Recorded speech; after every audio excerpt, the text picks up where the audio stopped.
In this lesson, we are going through Rapid Revision Pharmacology Series 1, Episode 2. This type of revision series have seen several students passing their exams, that is their national examinations, and also those ones who are undertaking foreign exams, that is foreign medical students. Kindly like, share, and also subscribe to the channel. Also hit the notification bell so that you get notified in case of any other revision series that will be available. I'll be sharing as many as possible. Question and answer approach of revision in medical exams has seen several students passing their exams. So make sure that you take this revision as serious as you can. So let's go to the first question. Explain the rules of drug administration, stating advantages and disadvantages. So let's begin with the first route, that is oral route. So oral route normally includes the buccal cavity, the stomach, the intestines, and also the rectum. You need to know that in the mouth, drugs administered are nitrates. Next, we go to the stomach. In the stomach, you need to know that the drugs that are normally administered are alcohols and aspirins. So in the intestine, the drugs that are absorbed there are ionized and non-ionized drugs. Then next is rectum. In the rectum, the drugs that are normally administered are rectal suppositories. First advantage of oral route is it is convenient. It is convenient in such a way that number one, self-medication is possible. So it does not require trained personnel to carry out drug administration. We can as well say that the drug administration requires minimum training. In addition, drugs administered through oral routes can be taken anytime, anywhere. Another advantage of the oral route is that it is economical. Oral route is economical in that number one, it does not require training of a person. You see, we don't need a trained personnel to administer. Another advantage is that we do not need to hospitalize a patient in order to administer the drug. Another advantage of the oral route is cheaper formulations. Majority of the drugs that are administered orally are normally cheaper as compared to the drugs that are administered using other routes of drug administration. The next advantage of oral administration is that it is the safest route of drug administration. So there is minimum toxicity because of a gradual absorption of the drug, as compared to parenteral routes where drugs are normally administered directly into the body system. So the first disadvantage of the oral route is poor patient compliance. So some patient may not be cooperative because maybe the drug is unpleasant. For example, bitter drugs, they are not suitable for children. This method is also unsuitable for vomiting patients. So a vomiting patient may vomit the drug in the process. Another disadvantage is that some drugs are irritant to the gut. So such drugs may lead to nausea and vomiting and even hyperacidity and also ulceration in the stomach. So such effects may be reduced through enteric coating. The main disadvantage of enteric coating is that it prevents or it reduces the effect of gastric juice on the drug. So it lowers down the degradation of the drug by the gastric juice. Another disadvantage is that only a limited amount of the drug might reach the site of action. This is because some drugs may be metabolized by the liver, so that means that only a limited amount of a drug may reach the site of action. So because of this, we may choose to use a parenteral route, sublingual route, or inhalation. Another disadvantage is that it is inappropriate for comatose patients. So this refers to patients who are very ill and cannot take drugs on their own. Next, let us look at the sublingual route. In this case, an uncoated drug is placed under the tongue, that is under oral mucosa. So the absorption of the drug is done without swallowing or chewing. So the oral mucosa of the mouth is highly vascularized. So the advantages of sublingual route is number one, fast absorption of the drug and high bioavailability. Another advantage is that there is fast onset of drug action. It bypasses fast pass metabolism. That means that our drug will not be destroyed by the liver. The drug is also not subjected to destruction by digestive enzymes. Disadvantage is that only a limited number of drugs can be absorbed using this route. For example, the nitrates in the case of angina and isoprenoline in case of asthma. Next, let us look at the rectal route. In this case, the drug is formulated as rectal suppositories or enemas for rectal insertion. The advantages of rectal routes are as follows. Number one, it is highly suitable for drugs which are highly irritant to the GIT, such as endomethacin and also irritant enemas.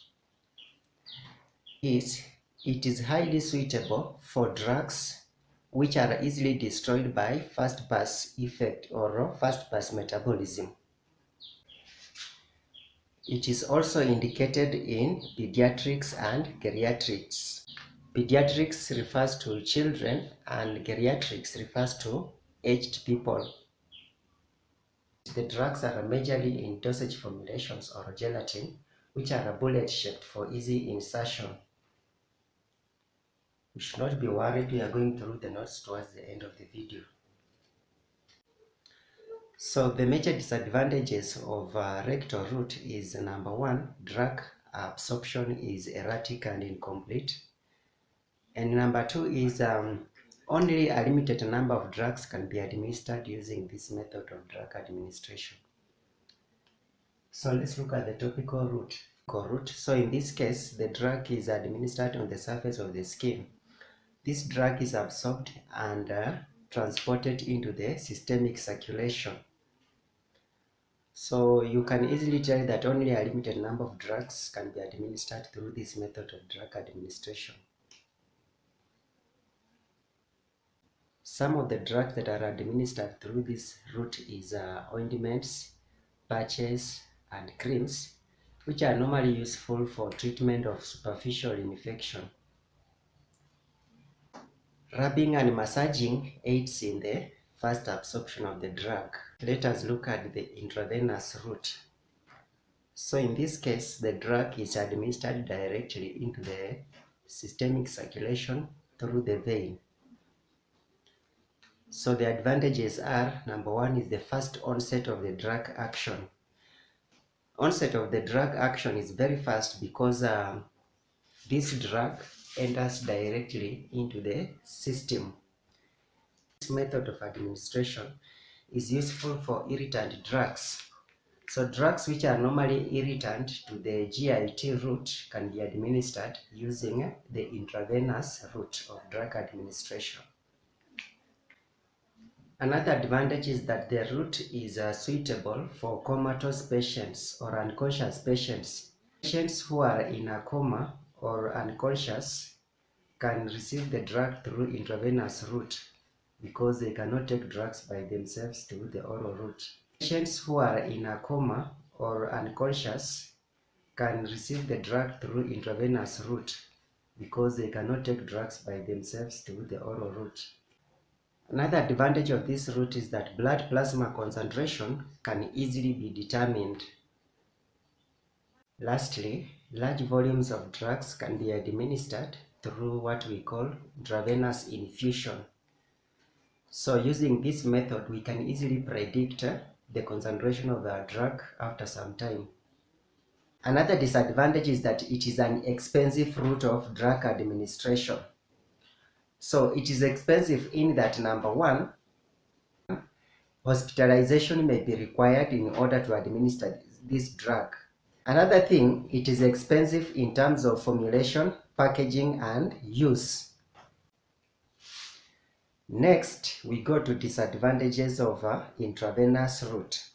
So the disadvantage number one is it is inconvenient. So it's inconvenient in such a way that we need a specialized personnel to administer the drug. It is inconvenient in such a way that it requires a specialized personnel to administer the drug. The thing is that the drug has to be sterilized, the pH has to be buffered, and also the concentration has to be made isotonic to the blood plasma. This increases the cost of medication.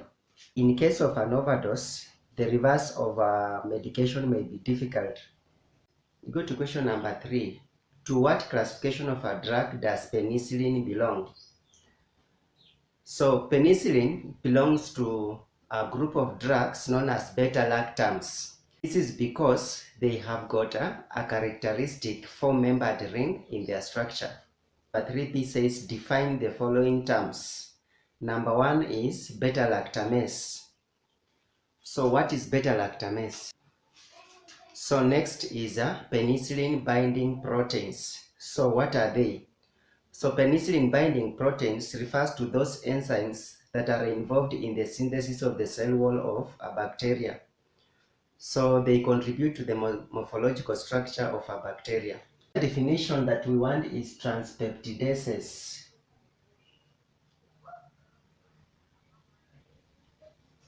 So transpeptidases are enzymes that are involved in the cross-linking of peptidoglycan chains. So this is the final stage in the bacterial cell wall synthesis.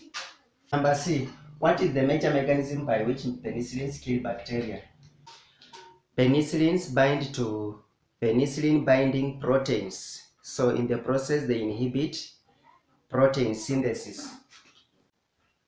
And the final one is, which type of organisms are not susceptible to penicillins? Organisms that are not susceptible to penicillins are those organisms that are not actively growing or do not have a cell wall. We go to the next question, which is question number 2. So the question reads, describe aminoglycosides under the following subtitles. Number 1 is examples. So in short, we want examples of aminoglycosides. So examples of aminoglycosides include amikacin, neomycin, netilmycin, gentamicin, and streptomycin. So those are the examples. Next is the mechanism of action. Aminoglycosides cross the outer membrane and penetrate the periplasmic space through the aqueous channels formed by porine proteins. These drugs are then actively transported through the cell membrane through an oxygen-dependent process. They then bind to the 30S ribosomal subunit inhibiting protein synthesis. They do so by blocking the formation of initiation complex and translocation step. Next is the pharmacokinetics. Aminoglycosides penetrate most of the fluids well except for the cerebrospinal fluid. So aminoglycosides tend to accumulate in the renal cortex and the endolymph of the ear. So this might account for their nephrotoxicity and ototoxicity. Aminoglycosides are administered intravenously because they are poorly orally absorbed. An exception is neomycin, which is normally administered topically. We can go through the notes.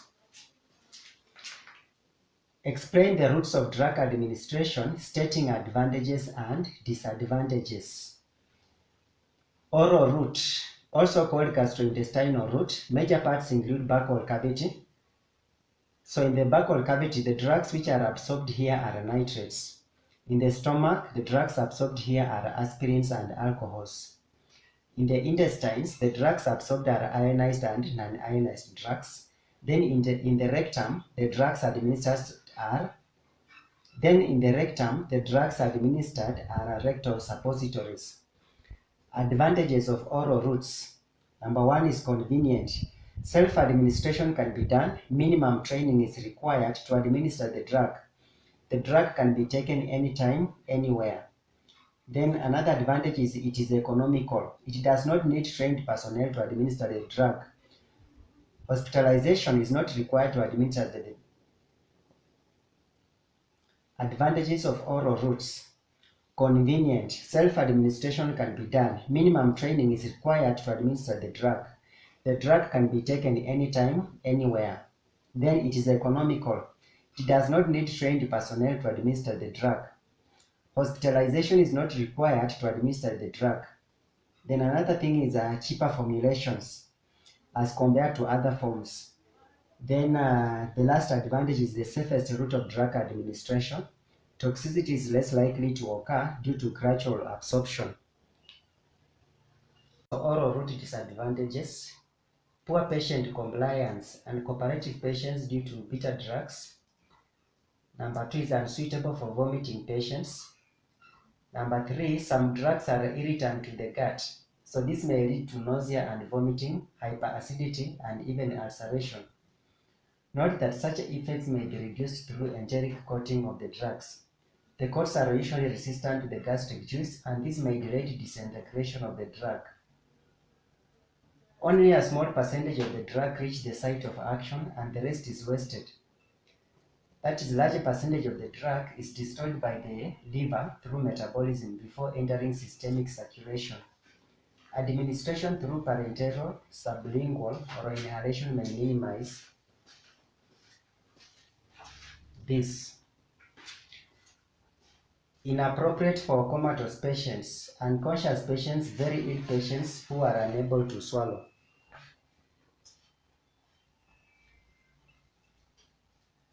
Sublingual route. Uncoated drug is placed under the tongue. Absorption is done without chewing or swallowing. The site of action is oral mucosa, which is highly vascularized. Advantages of sublingual route: fast absorption and high bioavailability compared to GIT route. The second advantage is fast onset of action of drug. No fast pass effect or metabolism. The drug is not subjected to destruction by digestive enzymes or juices. Then disadvantages: only limited number of drugs can be administered through this route, e.g. nitrates in the case of angina and isoprenaline in the case of asthma. Rectal route: drugs are formulated as suppositories or enemas for rectal insertion. Advantages of rectal route: suitable for drugs which are highly irritant to the GIT when given orally, e.g. endomethacin and irritant enemas.